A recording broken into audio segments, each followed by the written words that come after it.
All right. So, Kel Lash, this mic is all yours. Thank you, Lynn. I'm happy to be here again to share the good news as usual. So I would like to read, I opened today it was actually one of my favorite chapters in the course that I opened to. It's chapter 26, and it's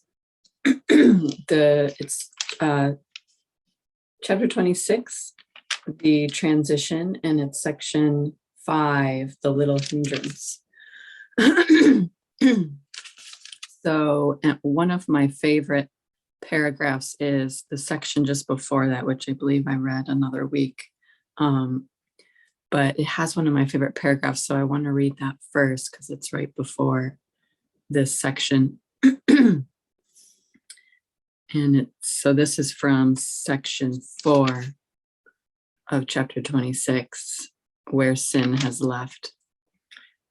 Where sin once was perceived will rise a world that will become an altar to the truth, and you will join the lights of heaven there and sing their song of gratitude and praise. And as they come to you to be complete, so will you go with them. For no one hears the song of heaven and remains without a voice that adds its power to the song and makes it sweeter still. And each one joins the singing at the altar that was raised within the tiny spot that sin proclaimed to be its own. And what was tiny then has soared into a magnitude of song in which the universe has joined with but a single voice. I just love that paragraph. I think that's one of the most beautiful paragraphs in the course. I'm going to read this last little paragraph. This tiny spot of sin that stands between you and your brother still is holding back the happy opening of heaven's gate. How little is the hindrance that withholds the wealth of heaven from you, and how great will be the joy in heaven when you join the mighty chorus to the love of God. There's not much to be said about that. It's just, it's beautiful. So I'll just go on and read section 5, the little hindrance. A little hindrance can seem large indeed to those who do not understand that miracles are all the same. Yet teaching that is what the course is for. This is the only purpose, for only that is all there is to learn. And you can learn it in many different ways. All learning is a help or hindrance to the gate of heaven. Nothing in between is possible. There are 2 teachers only who point in different ways, and you will go along the way your chosen teacher leads. There are but 2 directions you can take while time remains and choice is meaningful. For never will another road be made except the way to heaven. You but choose whether to go toward heaven or away to nowhere. There is nothing else to choose. Nothing is ever lost but time, which in the end is meaningless. For it is but a little hindrance to eternity, quite meaningless to the real teacher of the world. Yet since you do believe in it, why should you waste it going nowhere when it can be used to reach a goal as high as learning can achieve? Think not the way to heaven's gate is difficult at all. Nothing you undertake with certain purpose and high resolve and happy confidence, holding your brother's hand and keeping step to heaven's song, is difficult to do. But it is hard indeed to wander off, alone and miserable, down a road that leads to nothing and that has no purpose. So, nothing you undertake with certain purpose and high resolve and happy confidence, holding your brother's hand and keeping step to heaven's song, is difficult to do. So here, Jesus is reminding us that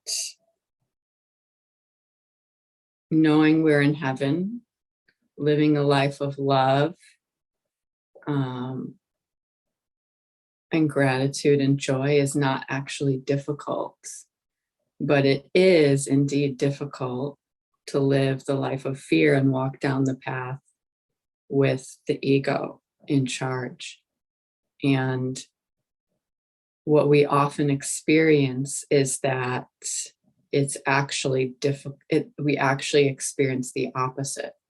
So we have this perceived experience that it's easy to go on living in our fears and our anger and our hate and our resentment and our sadness and grief than it is to find that joy and that peace and that happiness. And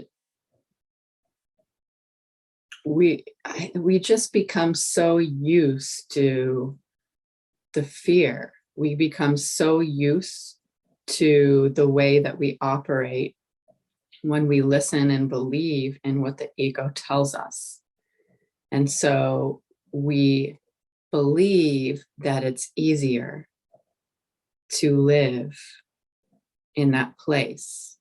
But really it feels more comfortable there because that's what we're used to. So it's not actually easier or more comfortable, but it really appears that way.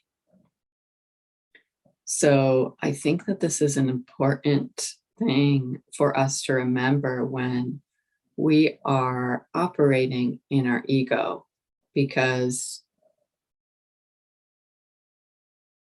it doesn't feel easy when we're aware that we're operating in our ego. When we bring awareness to it, it's not actually that easy anymore, but we need the awareness to realize that. And the awareness helps us create the willingness around that new path, that new choice that we take, the choice of love, the choice of acceptance, the choice of being willing to accept how we have felt about whatever situation has got us chained up, tied up. So there's a lot of gentleness and a lot of patience that we need with ourselves when we're in that state of fear, in any emotional state where fear is underneath, because that's what's underneath any unpleasant emotional state. And we need that gentleness and patience with ourselves and that grace with ourselves to say, it's okay that I feel this way. I'm willing to accept how I feel. And I'm willing to choose differently because I realize now that this is not serving me. This is not serving my highest good. And I would like to choose peace. I would like to be happy. And I don't know how. So I'd like to call on the Holy Spirit now to help remove these perceived blocks so that I can feel God's love and that I can feel the love inside me. And I can feel the oneness and the gratitude that life has to offer.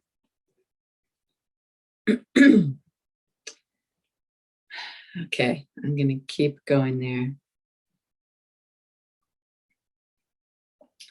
God gave his teacher to replace the one you made, not to conflict with it.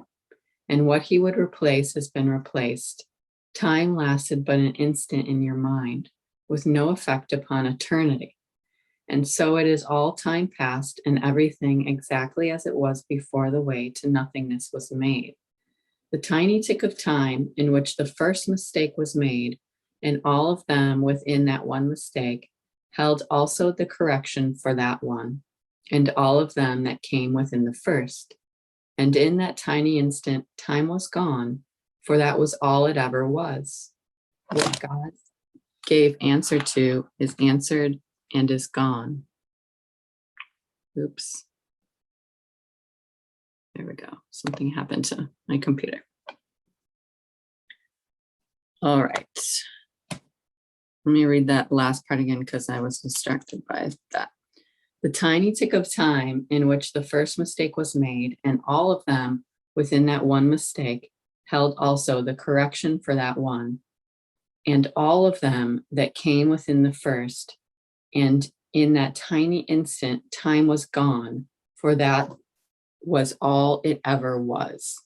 What God gave answer to is answered and is gone.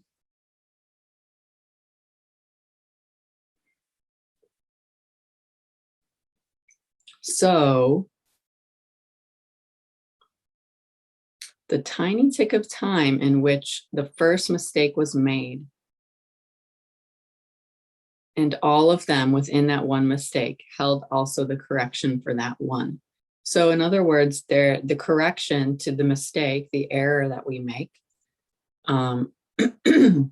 is essentially the same for everything. It doesn't matter how bad we believe it was. It doesn't matter when we did it. The correction is all the same. And the correction is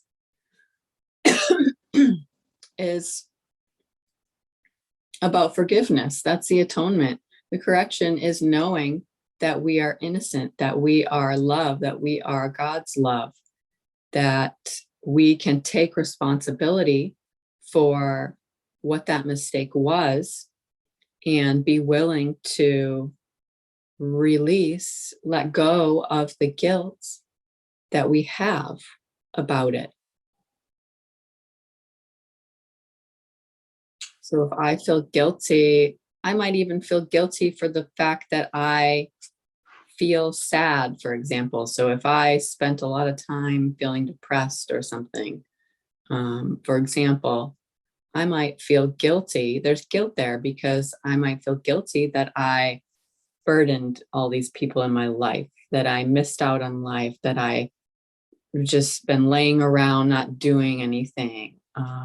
There's a lot of guilt that we hold for our mistakes. So there's a correction to be made there, and that's to just recognize that it's no longer serving us, but not recognize it with attack on ourselves. Recognize it with love, with a neutrality that allows us to move through it and experience it one last time and forgive ourselves for making that meaning of what has happened, for making that meaning that we made the mistake, for making the meaning that we had to feel this painful, this way of suffering because of something that has happened, because of something that you did, something that someone did to you, whatever it is. So if we're willing to forgive ourselves for the meaning we made, then that's where the process of forgiveness starts. That's where the atonement happens. And that's the miracle. And that's the holy instant of time. The holy instant. That's a holy instant where time doesn't exist. To you who still believe you live in time and know not it is gone, the Holy Spirit still guides you through the infinitely small and senseless maze you still perceive in time, though it has long since gone. You think you live in what is past. Each thing you look upon, you saw but for an instant, long ago, before its unreality gave way to truth. Not one illusion still remains unanswered in your mind. Uncertainty was brought to certainty so long ago that it is hard indeed to hold it to your heart as if it were before you still. So I read about this last week and maybe even the week before too. You think you live in what is past. So we are operating in the present as if the past is real, and as if the past is what defines who we are and how good of a person we get to be, how worthy we get to be. We are operating in the past. That is ego operating and telling us that the past is what gives meaning to our present life. And that is always, always, always the way to unhappiness, to dis-ease. That's not the way to peace and joy, and that's not the truth. The past is the past. It's over. It never happened. But for all intents and purposes here in reality, in the illusion of reality, the past is over. It happened. And we don't have to make the meaning of it that we make, because that's causing our suffering. It always is. It always is. And I see this clearly now because I used to operate in that mindset all the time for many years. And it got me sicker. It got me sicker physically, emotionally. Sorry, that's my cat being mischievous. It got me sicker emotionally. It got me sicker physically, mentally. And there were no good outcomes that were happening there because I was operating in the past with the fears of my past, defining how I lived in the present. And I could tell you now, not operating in the past gives me a real, pure, true peace and happiness in my life. It really does. And that doesn't mean that I don't operate in the past. I certainly do. But for me now, it's a much more temporary and mild experience because I'm able to bring awareness to that when it's happening. So in the moment when I am not in a state of peace in some way, I practice bringing awareness to what my emotion is, where I'm feeling that emotion in my body, and what is the belief that is causing that emotion. So the ego is saying something to me, which is a false belief that's causing that emotion in me. And I have to identify that and question whether this is really true. And when I do that process, I always come to the conclusion that that is not really true. And that shifts my emotion, whatever it is, back to the state of peace.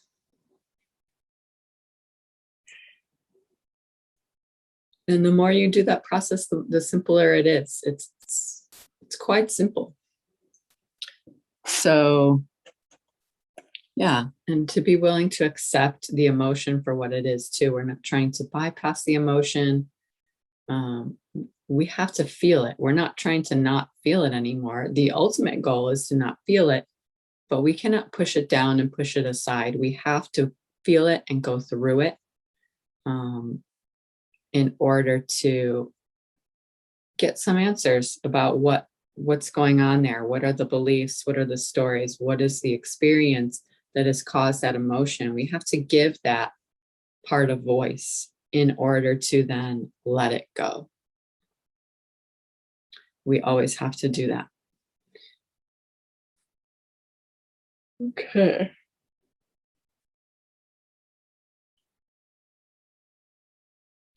The tiny instant you would keep and make eternal passed away in heaven too soon for anything to notice it had come.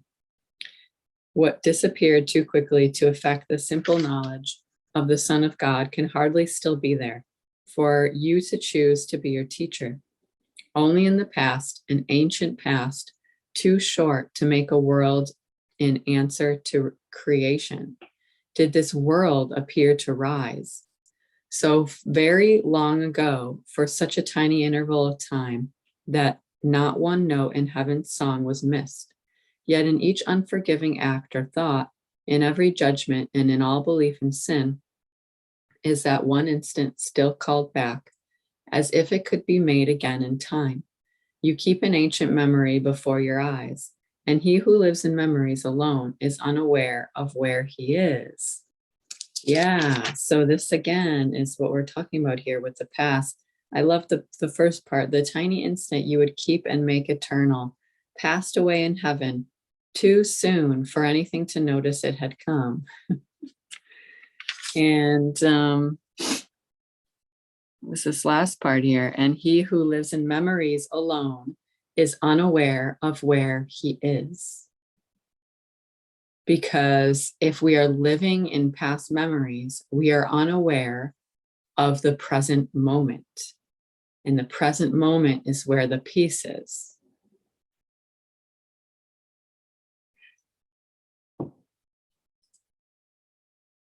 And so maybe we should talk a little bit about living in memories, because we could also be thinking of happy memories, right? So that's okay. If we're thinking of happy memories, we are bringing that past to the present, but in a way that we do not suffer, because it's a happy memory. So that's okay.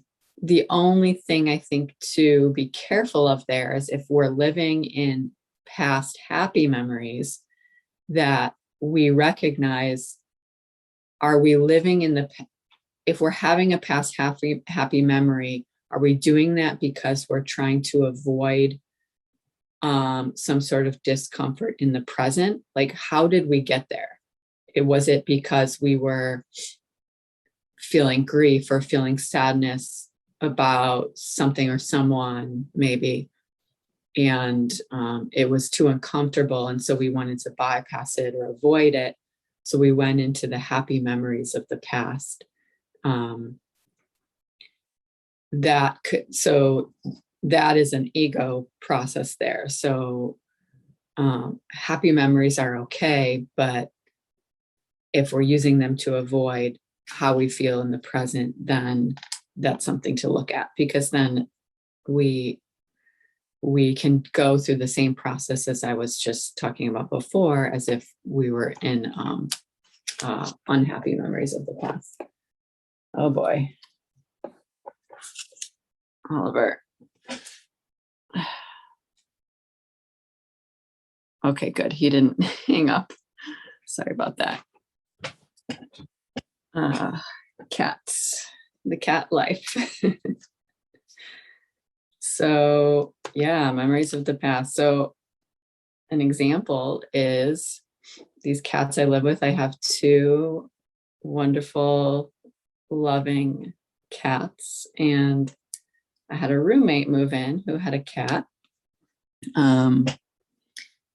several months ago. And when Oliver, that's her cat, moved in, my cat Inky was very unhappy about that. So what Inky was doing was probably bringing their past memories. Inky is two spirit, so they go by they, them pronouns. So Inky was bringing their past memories of the experiences that they had in the past with other animals coming into their space. They were living with a kitten for a period of time, several months before that, and they did not like that. The kitten, tried to play with them all the time, and Inky decided that that wasn't something that she was interested in. So they were very angry about that, and they were very behind the anger was fear of the cat, maybe fear that they would get less attention from me, fear that things would change, fear that their space would be altered, by this other cat, and so Inky would bully Oliver all the time and kind of like make him retreat back into his bedroom and just kind of intimidate him. Wasn't kind to him. And with patience and love, I observed it and intervened when needed. Um, but Inky came around, and actually just yesterday, I was laying on my recliner chair, and Oliver was laying on me because Oliver is obsessed with that chair, and he will be on that chair all hours of the day when I'm not laying on it. So almost the whole day he's on it, and night. And Inky usually just stare. Inky will stare down Oliver when he is laying on me in that chair. And I encourage Inky to come over. They can come over and share my lap when I'm laying down. There's plenty of room for them both. But Inky hasn't been interested in that. And yesterday, Inky decided they were going to come over and share my lap with me and Oliver. So that was a really big step because they came over and they did the little kiss on the nose with Oliver. And then they laid down right next to Oliver, and all of a sudden they're just snuggling.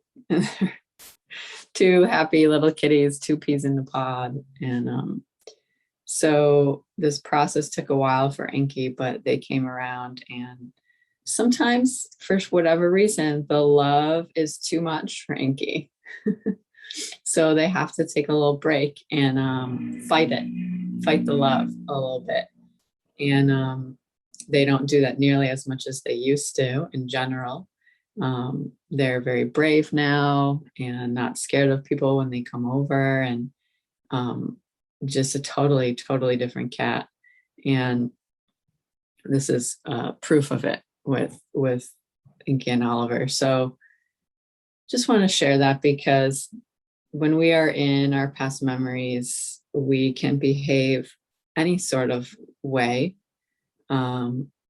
that isn't out of a space of love. We can hold grudges and resentments and grievances as much as we want towards people. When we're operating in the past, that's the only option. So that's not an option that I'm interested in. Okay, so when I'm doing that, I really am practicing actively shifting that belief that's taken hold of me, those sensations in my body that are being experienced because of that, and really questioning what's true here.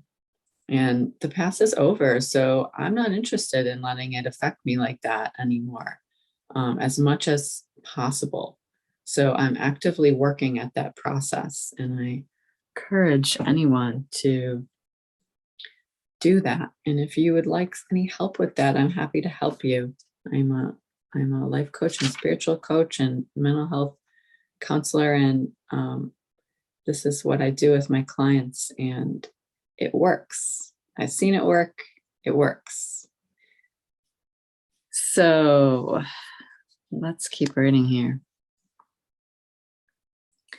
Forgiveness is the great release from time. It is the key to learning that the past is over. Madness speaks no more. There is no other teacher and no other way, for what has been undone no longer is. And who can stand upon a distant shore, dream himself across an ocean to a place and time that have long since gone by?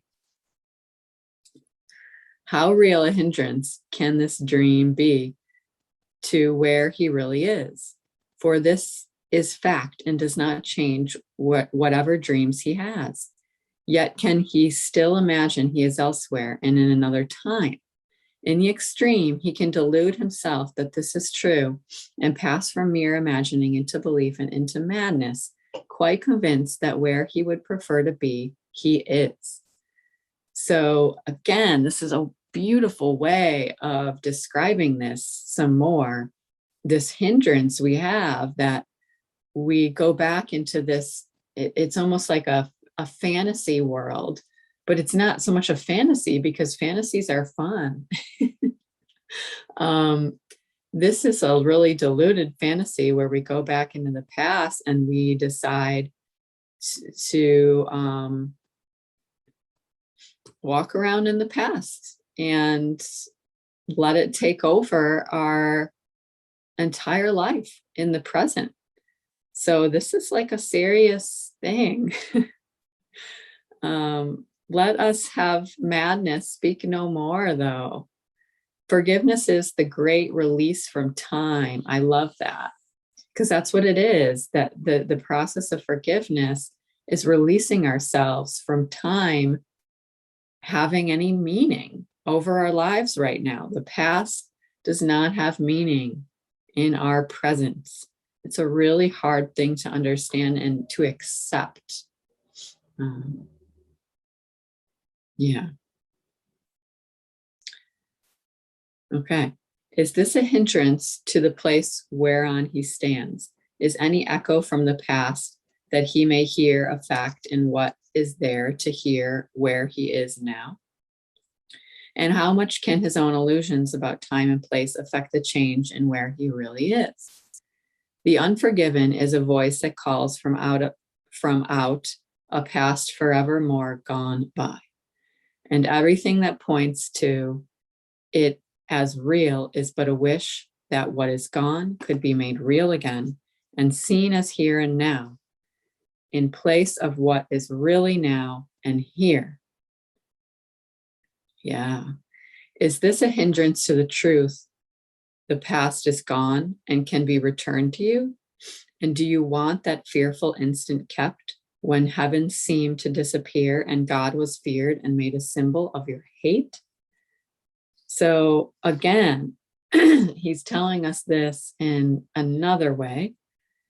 And everything that points to it as real is but a wish that what is gone could be made real again and seen as here and now, in place of what is really now and here. I love that, because this is what we're doing is we're living in, if we're in the past, we're seeing that as here and now, and that replaces what is here and now, which is where heaven is. That's where heaven is here and now. It's here and now. It's not anywhere else. The holy instant is available to us here and now, right now, and in the next moment when that's the present, and the next moment when that becomes the present, and so on into eternity. That's heaven. That's the miracle. That's the love that we feel.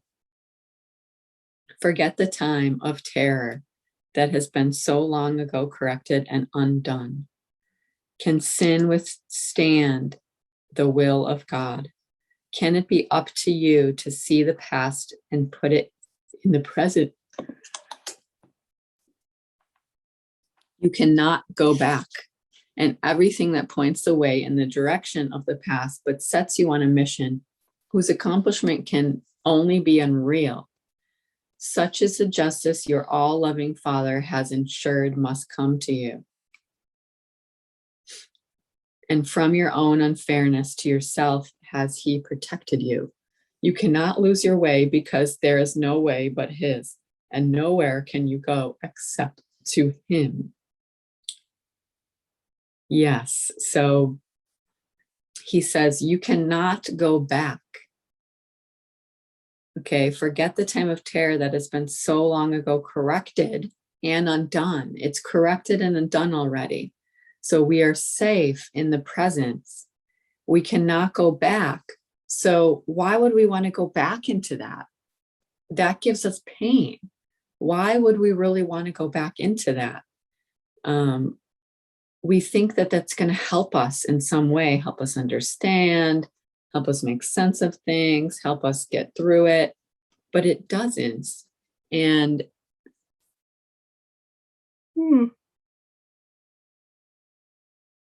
there's something else he said that I really want to talk about. So not so going back, if you think about it, like if you're trying to if you have directions to go somewhere, right? So back in the day when we drove without like Google Maps, and we would like write down our directions before going somewhere that we didn't know where to go, and we'd write it down, and then we'd get in the car and we have this piece of paper, and it'd say turn left, turn right, and so on. Think about it like this: if we're in the present and we're reading those directions, we're going to get to our destination fine most of the time if they're correct and we're paying attention. But if we go back into the past, so like if we back up to like a few blocks before in our car, and then we use those same directions to try to get where we're going, what's going to happen? We're going to get lost, because turning right is going to be we're going to be turning right at the wrong place. We're going to be turning left at the wrong light. We're not going to get to where we're going because we're using the past information in the present. So that's not going to help us at all. It is totally useless. It's meaningless. It's useless information to us. So we have to kind of look at our past like that, in that way, to to let it go, to let our past go. Okay. Would God allow his son to lose his way along a road long since a memory of time gone by? This course will teach you only what is now. A dreadful instant in a distant past, now perfectly corrected, is of no concern nor value. Let the dead and gone be peacefully forgotten. Resurrection has come to take its place, and now you are part of resurrection, not of death. No past no past illusions have the power to keep you in a place of death, a vault God's Son entered an instant, to be instantly restored unto his Father's perfect love. And how can he be kept in chains long since removed and gone forever from his mind? The Son whom God created is as free as God created him. He was reborn the instant that he chose to die instead of live. And will you not forgive him now, because he made an error in the past that God remembers not and is not there? Now you are shifting back and forth between the past and present. Sometimes the past seems real, as if it were the present. Yes. Voices from the past are heard and then are doubted. You are like to one who still hallucinates but lacks conviction in what he perceives. This is the borderland between the worlds, the bridge between the past and present. Here the shadow of the past remains, but still a present light is dimly recognized. Once it is seen, the light can never be forgotten. It must draw you from the past into the present, where you really are. So sometimes the past seems real, as if it were the present. Yes.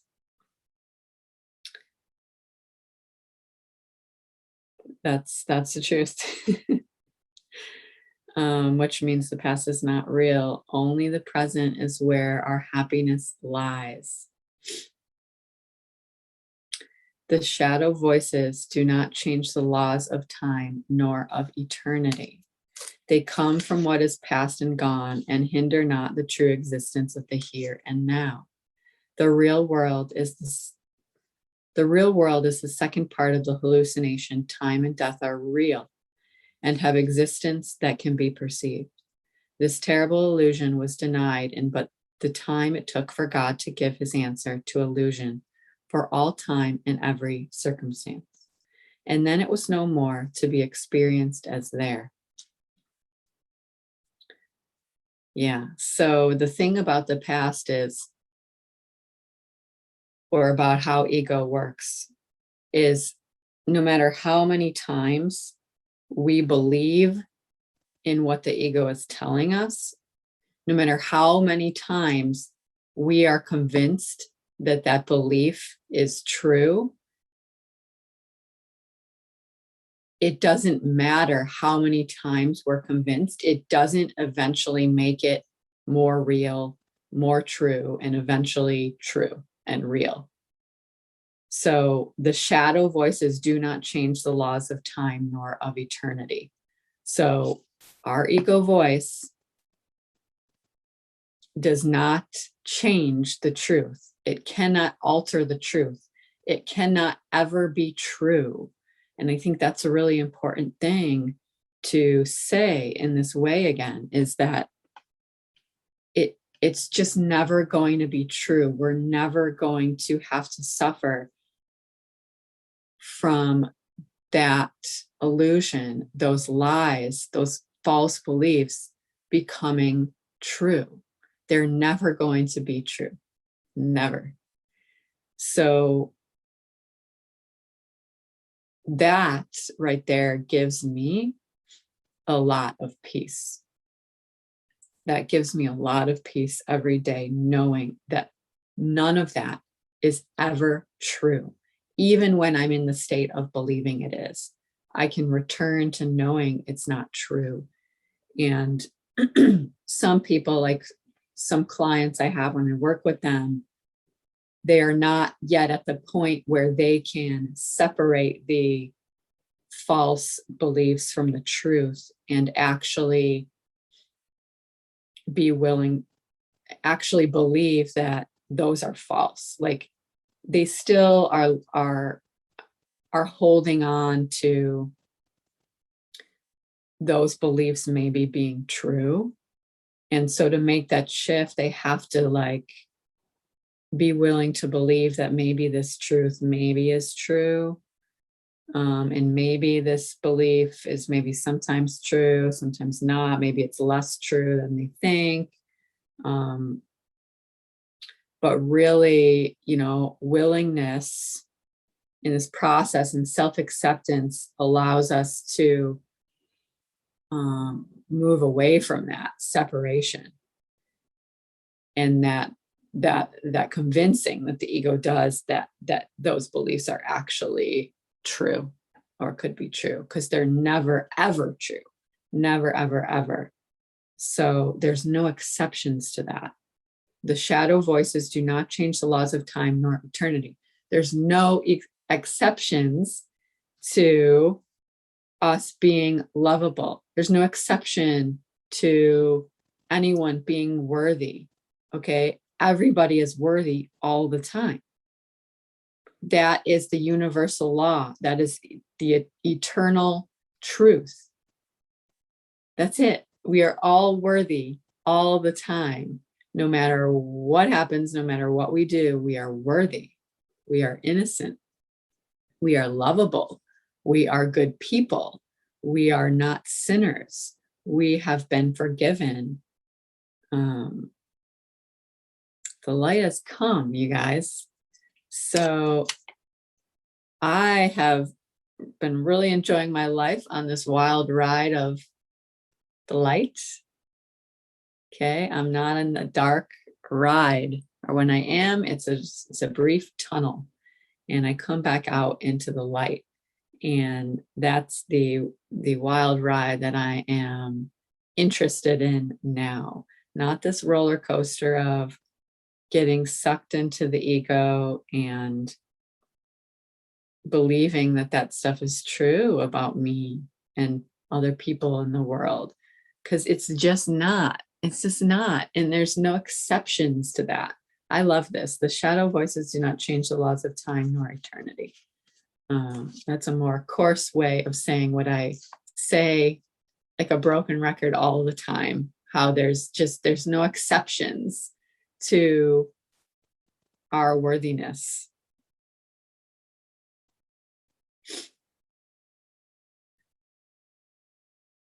Okay. Each day and every minute in each day, In every instant that each minute holds, you but relive the single instant when the time of terror took the place of love. And so you die each day to live again until you cross the gap between the past and present, which is not a gap at all. Such is each life, a seeming interval from birth to death and on to life again, a repetition of an instant gone by long ago that cannot be relived. And all of time is but the mad belief that what is over is still here and now. Forgive the past and let it go, for it is gone. He's just reminding us so gently over and over, forgive the past and let it go, for it is gone. You don't deserve to be operating in the past. There's so much more joy for you than that. You stand no longer on the ground that lies between the worlds. You have gone on and reached the world that lies at heaven's gate. There is no hindrance to the will of God, nor any need that you repeat again a journey that was over long ago. Look gently on your brother and behold the world in which perception of your hate has been transformed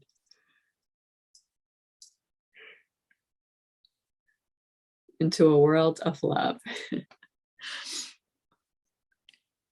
Yeah. This is really, this whole section, that's the end of the section, is saying that the same thing. So God's love is there. If we choose to go into the past, that's okay, because it doesn't stop the flow of God's love. It's still there, waiting patiently and lovingly for us when we return. And it just takes willingness to recognize that hindrance, and the hindrance is not real. We've put it up as real. We've perceived it as a real block. And it just takes a little willingness to work through the little hindrance and let it go. So forgive the past and let it go, for it is gone. It's gone. It's that simple. Okay, maybe I'll read this this next section 6 is quite short, the appointed friend. Anything in this world that you believe is good and valuable and worth striving for can hurt you and will do so. Not because it has the power to hurt, but just because you have denied it is but an illusion and made it real. And it is real to you. It is not nothing. And through its perceived reality has entered all the world of sick illusions. All belief in sin, in power of attack, in hurt and harm, in sacrifice and death has come to you. For no one can make one illusion real and still escape the rest. For who can choose to keep the ones that he prefers and find the safety that the truth alone can give?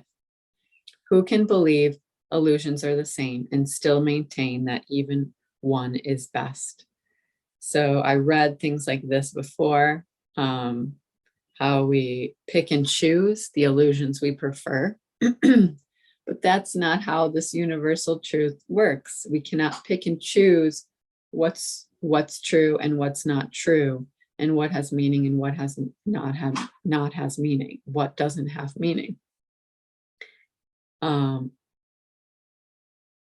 Anything that's not love is not true. So we cannot pick and choose.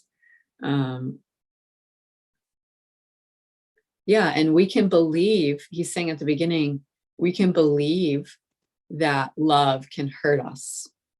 And then we will feel hurt by that if we believe that. So I think that's why a lot of people are scared of love. They're scared of falling in love, for example, scared of intimacy, scared of being hurt by someone, scared of their heart being broken. And so in that state, what happens is someone experiences a relationship as, well, that love hurt me. Or they even misinterpret someone's love as unloving. And so if we're operating that's in that state that we're scared of love, then we are going to experience love as hurting us. And I think that's a really important thing to be talking about, because many, many people operate in that state. We see it in intimate relationships. We see it in friendships, in family relationships, all these relationships that have caused us so much pain. We have this belief that the love is scary and that loving someone is why we feel hurt, but that's not actually true. We cannot be hurt by love, but we sure can misperceive that and perceive ourselves by being hurt by love, by being hurt by someone. But the truth is, the hard truth for many to hear is that nobody can hurt us, even someone doing something unloving. That doesn't actually hurt us. We're the one who made that meaning. But back to this idea of, because that's a whole other talk for a whole other day, back to this idea of love being perceived as giving us pain. That's not true. That can never be true.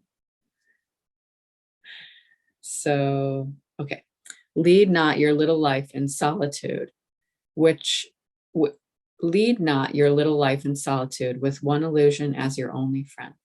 This is no friendship worthy of God's Son, nor one with which he could remain content. Yet God has given him a better friend, in whom all power in earth and heaven rests. The one illusion that you think is friend obscures his grace and majesty from you, and keeps his friendship and forgiveness from your welcoming embrace. Without him, you are friendless. Seek not another friend to take his place. There is no other friend. What God appointed has no substitute, for what illusion can replace the truth? So God is our only friend. Ego is not our friend. Sometimes, many people actually live their lives with so attached to the ego that they are like their only friend that they believe they can trust. So many people really do think of the ego as their only friend they can trust. So they can only trust in the lies that they tell, that the ego tells them.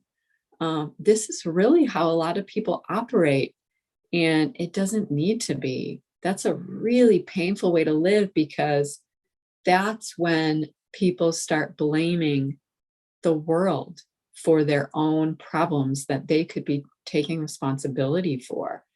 If they're believing the ego is their only friend they can trust, how could they possibly trust other people who might be very loving people and who are demonstrating love towards them? They cannot see it. They will not see it. They will perceive that actually as attack on them, because they're trusting in this manipulative voice called the ego. So let's not do that, you guys. Who's with me? Who's willing to trust in love and to get a new friend? And that friend is God. And God is the loving best friend that is always your best friend, even when you have shut God out and decided not to call God for years and years and years, and you have decided you hate God, and God has ruined your life, and God is the reason for all bad things happening in the world, and why would God do this? to me, to my family. This doesn't matter if you believe those things, because God still loves you regardless. God loves you like their own child. God loves you like their best friend. God loves you regardless of what you think about God and how you feel about God. God shows us that unconditional love. That's the Christ love. Christ loves us like that. Christ loves himself like that. Jesus loves himself like that. And Jesus loves us just as much. And we, Jesus tells us, we are capable of loving others like that as well.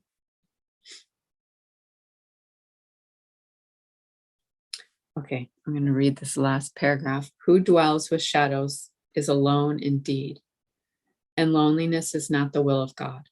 Would you allow one shadow to usurp the throne that God appointed for your friend, if you but realized its emptiness has left yours empty and unoccupied? Make no illusion, friend, for if you do, it can but take the place of him who God has called your friend. And it is he who is your only friend in truth. He brings your gifts that are not of this world, and only he to whom they have been given can make sure that you receive them. He will place them on your throne when you make room for him on his. So he's there waiting for you to catch up and walk beside him again. He's always there waiting, no matter how long you've spent hating him and attacking him. And I love that. And this is why, so God is my friend now. And apparently God wasn't my friend before, even though I believed that God was, all love. I didn't live my life that way. And I was scared to be alone. I was scared to live alone. I was scared to be single. I was scared of my own body failing me, getting sicker. I was scared of people hurting me. I was scared of girlfriends breaking my heart. I was scared of so many things. And I didn't see God there. I didn't see that God was keeping me safe and there the whole time. I experienced the separation. And the reason I'm not scared of all of those things anymore, and so happy being alone, being single, I'm happy with myself. I am my own company. I'm my best company. And that's all I need, because I have the company of God, and God is within me, and that makes me my best company. So this is possible to get there, and totally possible. And I will end there. Thank you.